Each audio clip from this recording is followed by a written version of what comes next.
This is Just Common Sense, a common sense approach to life with Dr. Johnny Hunter. That's when I'm gonna stand up, take my people with me. Together we are going to a brand new home, far across the river. Can you hear? Greetings and salutations. Welcome to Just Common Sense with Dr. Johnny Hunter. The title of this program is taken from Proverbs 2:7. He grants a treasure of common sense to the honest. He is a shield to those who walk with integrity.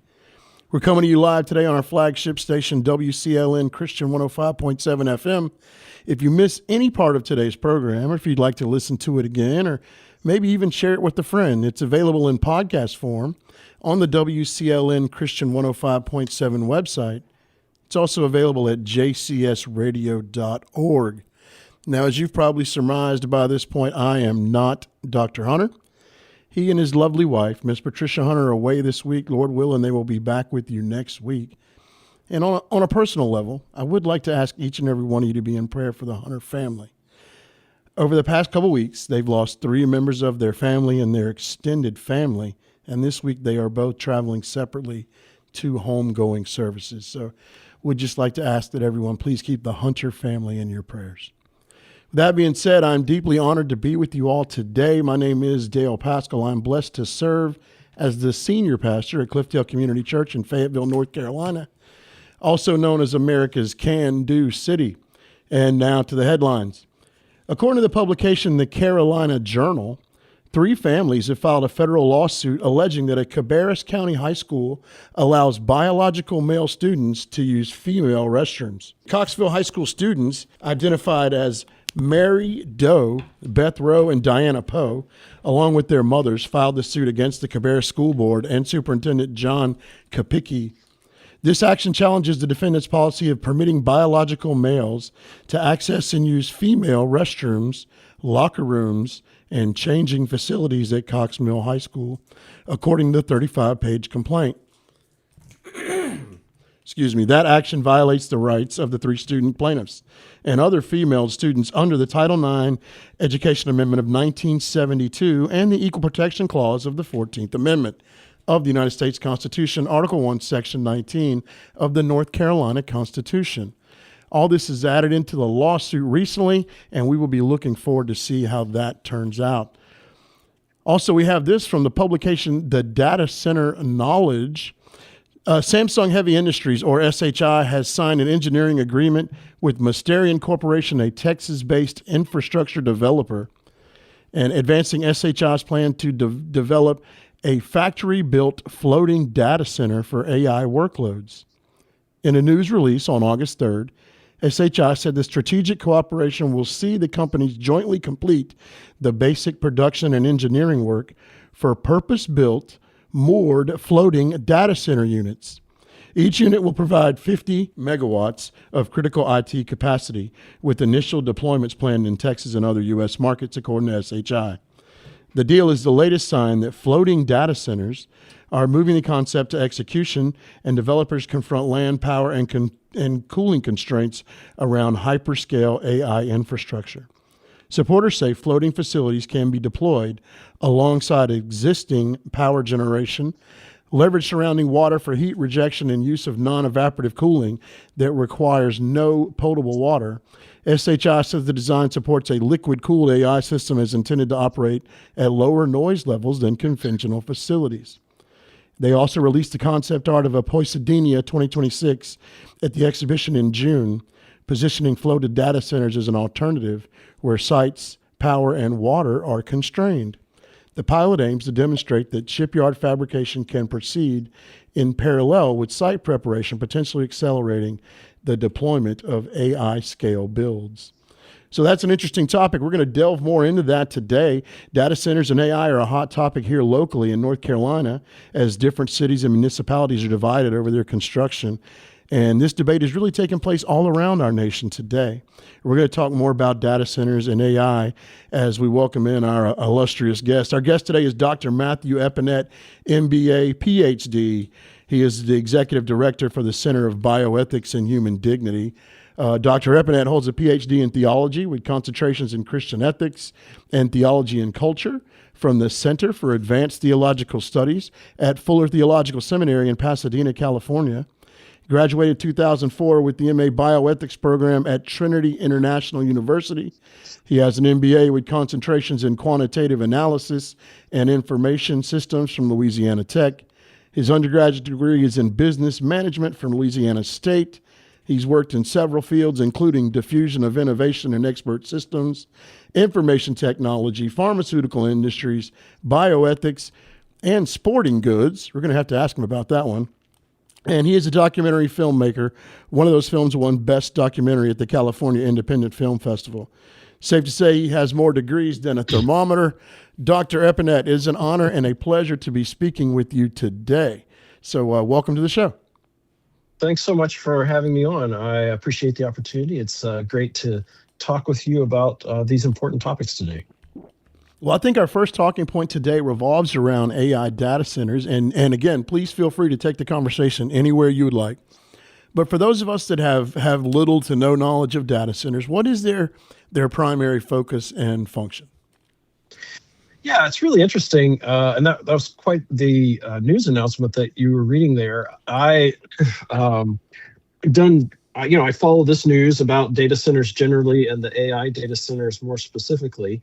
And have done quite a bit of some research on it. Don't want to overplay it there. But yeah, we have data centers of all sorts, and we rely on them for all kinds of things. If you use Gmail or if you watch Netflix or any of the streaming services, that all runs on data centers. And now we see the growth of these new AI data centers that really help to process all of the requests and things that people are putting into these large language models like the ChatGPT or Gemini or Grok, these kinds of things. And my understanding is that last year, 2025, about 2/3 of the data centers were these kind that, like I say, run Google and Gmail and Netflix and those kind of things. And about 1/3 are the kind that run specifically AI. And projections are that over the next 4 or 5 years, that's going to even out. And about 50% of them will continue to run the usual sorts of cloud-based stuff. And about 50% of them will come to run these AI data centers. That's projections. Anything can change, anything can happen. But the way in which the things are growing, things are developing, that's the way in which it looks like it will go. And as you mentioned, these are not without controversy. This scaling up of the AI data centers. And the piece that you read there, it touches really on all of the kind of key issues. Probably the most interesting thing about this, from one perspective at least, is the fact that, as one article put it, everybody hates data centers. So it's kind of the opposition to them crosses over the traditional political lines, party lines, religious lines, class lines, all kinds of lines are finding people that are really raising questions about this. And based on kind of the three things that you highlighted, the use of land. So it's interesting that these new data centers are going to float. So I don't know whether they mean float in a river or float in the ocean or on a lake. But so they're trying to minimize the land use there at least. The use of water and the use of power.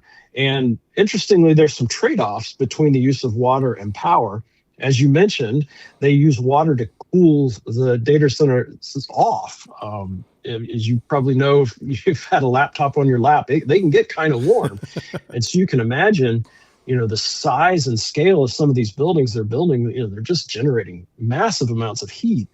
And so they can generate more power and use that to cool it, or they can use more water and use that to cool it. And so you mentioned the evaporative cooling, and I think that's the one that people are the most concerned about because it does use a lot of water. And so they're going for these closed loop systems where the water goes in and it's used and it's reused.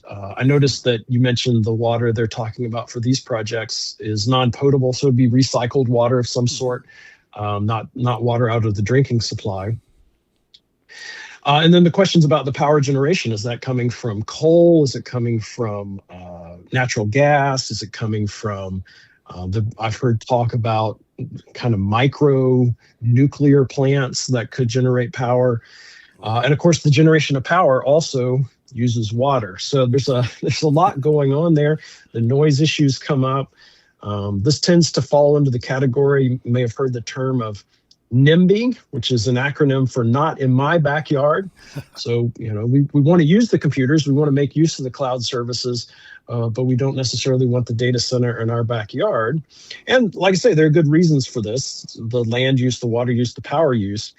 And unfortunately, one of the things that we've seen is a bit of a lack of transparency, frankly, with the companies that are doing this. They're not all of the companies are being fully forthright with how much water they're using, how much power. So it's interesting in this announcement that they're making some promises about what they are and are not going to do.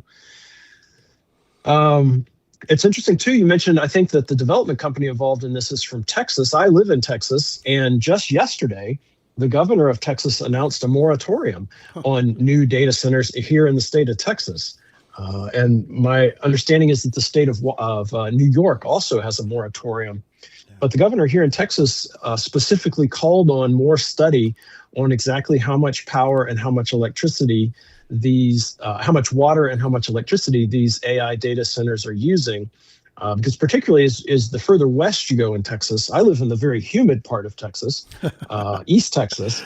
But the further west you go, the drier it gets. And so water is at there's a scarcity on water here. So we want to be very careful with the amount of water that we're using and what's being done with it. Yeah, absolutely. And again, that I was reading earlier was from a publication. It's from a website called Data Center Knowledge. And it was Samsung Heavy Industries is the company in cooperation with a company called Mysterian Corporation. And they had a beautiful picture there of this beautiful looking boat that would be, for lack of a better term, that would have been a floating data center. And just looking at the picture, it looked like it was out floating in the Gulf of Mexico somewhere. But that's very interesting. I had not heard of that. That's an interesting way to address the land use problem. I agree. But again, I think you still get into your power generating problem. But so let me ask you a question. So we all, if we're watching the news today, it is 2026. We're all relatively jaded about the information that we receive. So we hear about all these potential adverse effects on the environment. So let me ask you, are those legitimate fears or are those exaggerated? Well, there's definitely some of both. There's actually an article out today in World Magazine about AI data centers, and it's their quote unquote big story for today. And the concerns, some of the concerns that they raised, and they're pointing to some of the activists, and some of these concerns maybe are a little over the top. The title of the article is "How Data Centers Broke American Politics," and part of it has to do with kind of how over the top some of the rhetoric is around this. So there are legitimate concerns. The use of water is an obvious and legitimate concern. How much power is being used? This is another problem here in Texas. You may remember it's been 2 or 3 winters ago now, we had a very serious ice storm here and had enormous problems with the power grid. And so these companies coming in and wanting to use even more power, we have to make sure that the whole grid can sustain that and that it doesn't just drive up prices for everybody, that these companies are paying their fair share for the power that they're using. These are all legitimate concerns. And so to me, there's kind of no need to get into sort of wild rhetoric to drive a point home. I think these are concerns plenty enough. But we do have to be careful with our rhetoric and, with the ways in which we go about disagreeing with one another on the political stage. Yeah, absolutely. And just in fairness, I want to ask you the flip side of the coin. I would say at least where we are here in North Carolina, the anti-data center community is really doing an excellent job of getting their message out. But the pro data center community, if there is one, is really not doing a wonderful job of getting their message. Like you said just a moment ago, everybody hates data centers. So aside from being able to find things on our computers, What are the positives? Is it true that the financial influx to communities, job creation? What are the benefits to people in communities, if any? Well, the job creation, that's a little bit of a mixed bag. Obviously, it brings in jobs for construction. And so something like this project that you mentioned, where they're going to be building them in shipyards, that could lead to longer term jobs. But in other areas of the country, the jobs tend to be relatively short term. So there's construction crews, electricians, and all of that goes into the manufacture construction setup of the data centers. But then to actually run them, it's a much smaller group of people, some of whom would have very highly specialized skills. Others would be in sort of routine maintenance, keeping the buildings cool, those sorts of things. But it would be a smaller crew. And so the long-term job impact is not nearly as big as the short-term job impact. And of course, there's a need for both of those things. Mm-hmm. So maybe this floating data center is a way to kind of address some of that as well. So if they're, this sounds like a project that they would put on repeat, as it were. So they'd have a shipbuilding yard or a location where they're constructing them and then floating them off and then building another, floating it off. So it's actually a very interesting way to address some of the concerns. Beyond that, AI is a transformative technology. It remains to be seen exactly what it's going to look like when we're kind of well down the road of AI. There's definitely some friction as we get used to what it can do, what we should be doing with it. I think there are really important questions to ask as individuals, as a society, as communities, about who is it that we're called to be as individuals and as communities? What is it that I'm called to do personally? And then in what ways does AI help with that? In what ways does AI move me toward being the kind of person that I want to be or that I'm called to be? In what ways does AI move our communities toward being the kind of communities that we want to live in, that we want to be part of, that we feel like we've been called to be part of? And in what ways does AI hinder that? And so I think that we need to have even more conversation about that at the sort of community level. And that's where I think being involved in your local political community is a good thing. Go to the districting meetings or the city planning committee meetings where they're talking about these things, the city council meetings where they're talking about approving these things. Study the plans that the companies are putting forward and, ask questions. How much power is this going to use? How much is this going to affect the rate that we all pay for electricity? Is this going to generate a ton of noise that we don't want to have to listen to?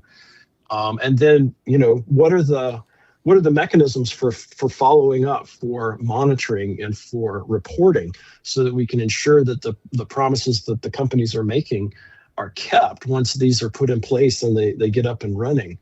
Because like you say, there are definitely good things about it. I mean, we all like getting our Gmail and watching Netflix, and you get a question, you go to Claude or go to ChatGPT and put it in, and sometimes just to see what it says. Sometimes maybe to do a little research, things like that. I work in higher ed as well, teach at a university, and it's a big concern about how we form students in this age of AI.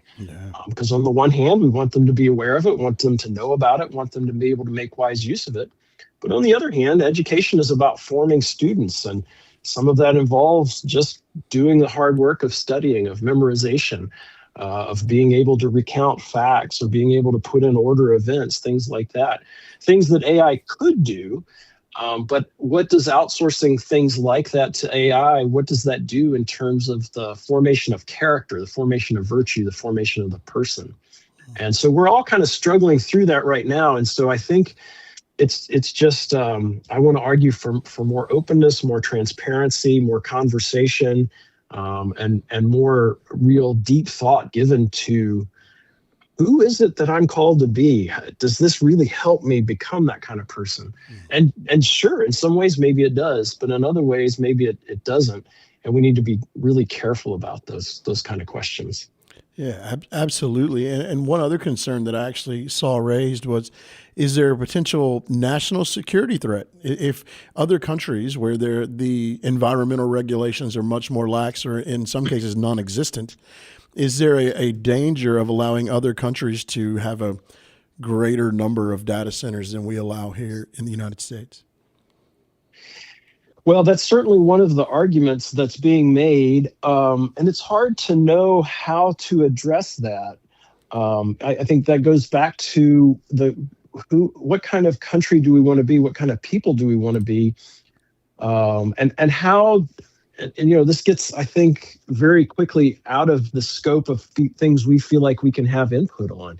But on a global stage, how do countries interact with one another, and are there ways in which, and this is why I want to emphasize to be involved in politics at your local level, at your state level. I don't think anybody wants to be in the situation where we just all have to do these things or somebody else is going to do them. I think we want political leaders who can navigate the international space well, and those leaders all begin at the local level. And whether that's at the city council level or the school board level or the state senate or the gubernatorial level, that's why we've got to be paying attention to those races and those people who are involved there. And you have to get in on it early and try and suss out, who are the good candidates to back here? What are the issues that they're really speaking to in ways that I can agree with and I can support? And then stick with them as they rise up, as long as they continue to, follow in good paths. Yeah, absolutely. And, we all hear the kind of moving on to AI itself. And you just talked about this just a moment ago, but, we all hear the horror stories about how, we all saw Terminator, right? So we all hear these horror stories about how AI is going to rise up and be the end of all of us. So from your opinion, with your knowledge level, your experience, do you personally view it as more of a tool or a threat moving forward, or can it be a little bit of both? It can be a little bit of both. There's a very interesting documentary out. In fact, we had a conference in June, and we had a discussion we watched the documentary together, and we had a discussion about it. It's called the AI Doc. And one of the real things that comes out of it is that there's great promise in this AI, and there's great peril, and it's impossible to separate them. And so that's why it matters who is using them and how they're using them is so important. And so it's been a little while now, but part of Google, their Gemini,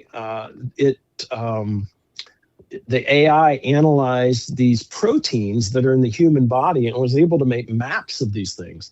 And this is something, to map a protein used to take years, cost hundreds of thousands, maybe even $1 million to do.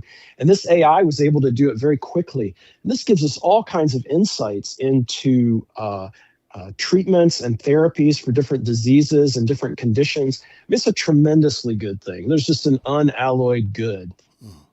But that same kind of power can generate poisons and toxins and things. And so it's very careful. It's very important who's using these things, how they're being used. And it's impossible to decouple it, to just say, well, we only want the good side of this. We don't want to risk at all having the bad side of it. So we have to make some trade-offs. There have to be checks and balances in place that ensure the things that are being done carefully.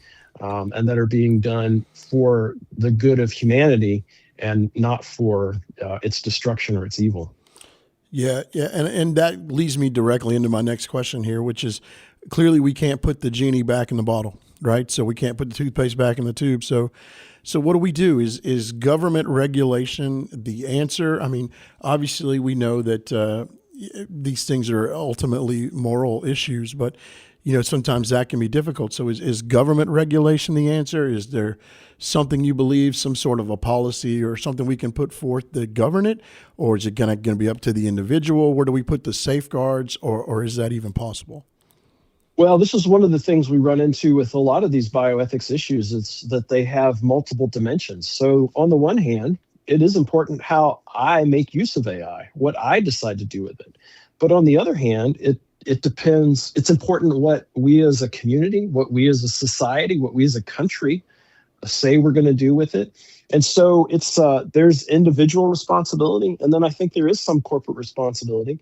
And so that does fall to our political processes. Now, whether that ends up being a law or that ends up being some sort of commission, I don't know. I think there's a lot of room to talk about what the best way is for this to fit. But for now, for things like these data centers, we have things like our regulations about use of space. A lot of cities and towns, you have to get permits to do buildings and things like that. So that's one way that we can kind of regulate those kinds of things. And like I say, these companies, as they come in, they're making promises about what they are and are not going to do. So what's the mechanism then for the monitoring and the follow-up and the enforcement of that? What does that look like? And I think that's where we have to be involved in these conversations at the city planning level, at the city council level, or maybe it's the county board level. Maybe it's the state level. I don't know. I know there's been a lot of talk about doing this at a federal level. That seems a bit challenging, just given the diversity of the country. Because there are, like I say, West Texas, land is abundant, water is not. Other parts of the country, it's the opposite problem. I was reading something about an AI data center in Pennsylvania. Land a little bit more scarce there, but they have plenty of water, so they don't have to worry about that. So I think, that may be something that's more left to the county or the state level rather than the federal level. But I don't know. That's a big question, and I think it's the kind of thing that takes a lot of minds getting together and discussing it and trying to work out what's best for everyone, not simply what's best for this company or that company. Yeah, absolutely. Absolutely. Well, thank you so much, Dr. Eppinette. It was so awesome speaking with you. Your information was amazing. Just thank you so much for being willing to share. We got a couple minutes left. Anything else on your heart you'd like to let the people know today before we get out of here? Yeah, like I say, just give some thought to how you personally want to make use of AI and think about it in terms of who is it that I'm called to be? What does it look like for me to live well in the place where I am? And does AI help me to do that? Does screen time, we hear a lot about screen time. Does screen time help me to do that? Are there better ways maybe that I could be involved in my community, spending time visiting with people face to face? I just think we do well to maybe just slow down a little bit and spend a little bit of time contemplating, who is it that I'm called to be? How is it that I'm called to live? And what is it that really moves me in that direction? Because it's easy. We have so much information at our fingertips, so many different stimuli. Sometimes maybe we have to think about just kind of putting that down and stepping away from that a little bit. Absolutely. Well, thank you so much, Doctor. It's really a blessing to be able to speak with you today. And again, Dr. Hunter just wanted me to let you know how much he loves and appreciates you. And man, I'm just really feel blessed that I got to share this with you today. So thank you for coming on with us. Well, thank you. I've really enjoyed our time together, and always enjoy hearing from Dr. Hunter with an invitation. And I've really enjoyed talking with you, and maybe we'll get to do it again sometime. Absolutely. Looking forward to it. All right, guys, thanks for tuning in today. Remember to share this information with everybody if you get an opportunity. A lot of common sense here. Remember, JCS stands for Just Common Sense, but it also stands for Jesus Christ Saves. Just Common Sense, a common sense approach to life with Dr. Johnny Hunter. Get involved and embrace common sense conservative principles when you visit learninc.org. LEARNINC, learninc.org. To listen, like, and share, look for Just Common Sense anywhere you listen to podcasts.